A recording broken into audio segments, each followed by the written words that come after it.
मंडळी आपली washing machine आहे ती आपल्याला सर्व्हिस करायची होती, त्या हेतून आपण खोलली. परंतु हे बघा किती पाण्याचा क्षार जास्त असल्यामुळे किती घाण बसलेली आहे.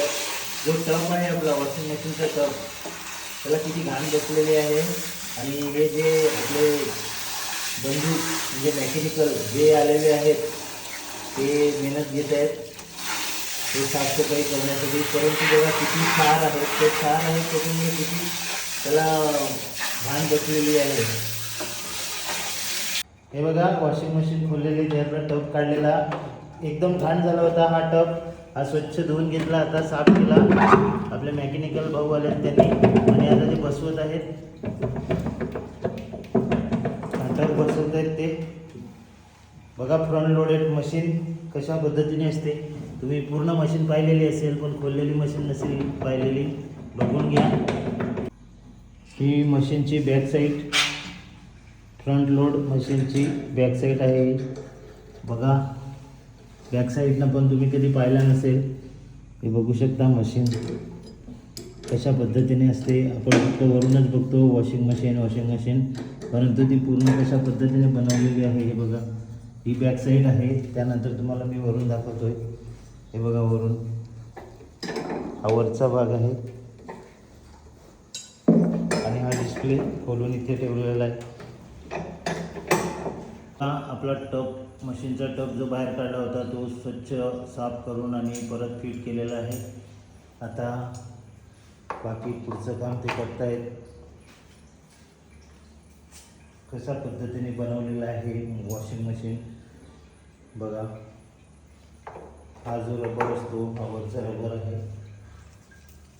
हे बघा टब, हे बघा हे स्टोन म्हणजे बॅलेन्स, जे टपाला बॅलेन्स बनवायचं काम करते ते हे आहे.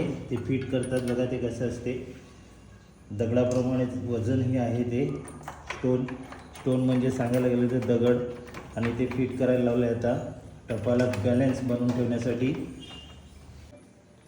हा वरचा भाग ज्याला फ्रंट पॅनल म्हटलं जातं तो भाग आता फिट करायला लावलेला आहे.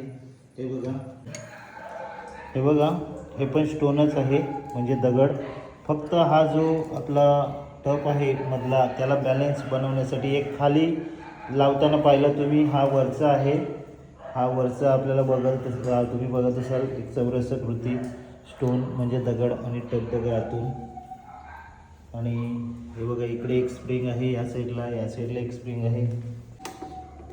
आपण मशीनची फक्त सर्व्हिस करण्याच्या हिशोबाने होतो, पण जेव्हा हे बंधुराज झाले आणि त्यांनी जेव्हा मशीन खोलली तर सर्वात पहिला त्यांना दिसलं ते म्हणजे बेरिंग गेल्या होत्या.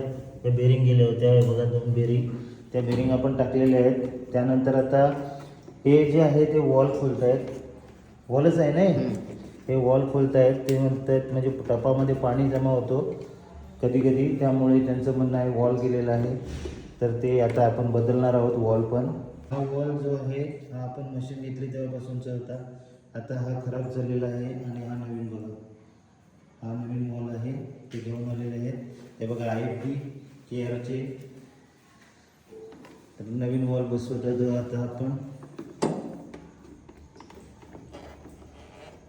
कुठल्याही गोष्टीची वापरणूक असावी पण त्याची काळजी ही योग्य त्या टायमाला घेतली तर ती वस्तूही जास्त काळ टिकू शकते आणि तिचं जे वर्क आहे, तिचं जे काम आहे ते आपल्याला चांगल्या पद्धतीचे मिळू शकते.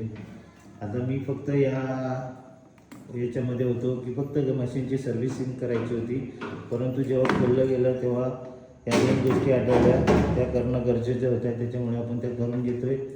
पहिला म्हणजे बेरिंग गेलेला, दुसरी हे वॉल गेलेला, तो आता आपण बसवलेला आहे. हे बघा आपली मशीन पूर्ण होऊन आता आपण ती टब क्लिनिंगसाठी पावडर टाकत आहोत. हे बघा हे पावडर टाकलेली आहे टब क्लिनिंगसाठी. या ड्रममध्ये टाकलेली आहे आणि मशीन ऑन करने का टाकलेलं आहे.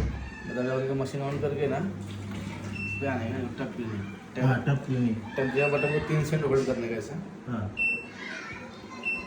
देखो इसमें टेम्परेचर 60 और 95 का रहता है। 95 नहीं करना आपको। हाँ। कोल्ड वाटर या 60 में करके फिर यहाँ से स्टार्ट कर देना। 1 घंटा 36 मिनट उसको छोड़ दो।